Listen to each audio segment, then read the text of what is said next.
Welcome to a Recipe Reborn featuring your favorite foods from Final Fantasy XIV. Hello, my name is Lemon Drop, and I recreate dishes as close as I possibly can to the in-game recipe, description, and thumbnail. If you're into 14 and food, please subscribe for a new episode every Tuesday. Today I am making dark pretzels, or pretzels of darkness as I'm calling them. If you're looking for a snack to keep you going during early access, this is the one. It is the only food in the game that contains the word dark, and I don't think it's a coincidence that it's tank food. Could it be that the Dark Knight expansion was hinted at all the way back in 2.0? Maybe I'll save the tinfoil for baking and get started on these pretzels. This recipe consists of 5 basic steps: kneading, shaping, boiling, garnishing, and baking. Everything goes into the mixer to combine, and yes, you can do this by hand if you don't have a mixer. I chose to use some dark rye flour because I like the way it tastes, and it contributes to the darkness factor.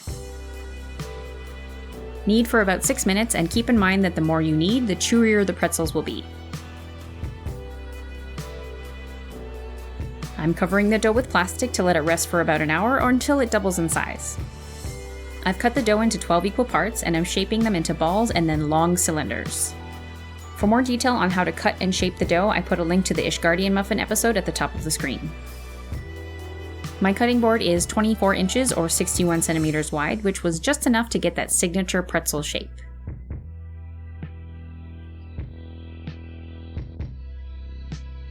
For boiling, I'm using an alkaline solution, which speeds up the Maillard reaction and gives that shiny, dark brown color you expect from a good pretzel.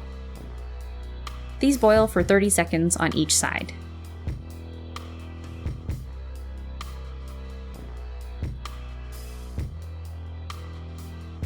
Now that they're done boiling, I'm transferring them to a wire rack to drain and then garnish. I'm brushing the boiled pretzels generously with butter before sprinkling over black sesame seeds and black salt.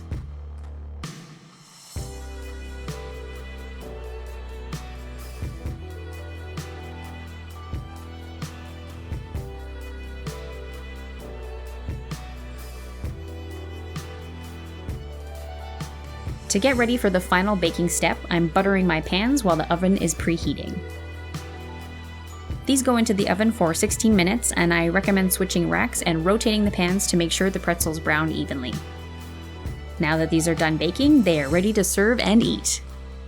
These pretzels hit all the right notes. They're buttery, soft, chewy, salty, and the rye flavor adds that little extra depth to the overall experience.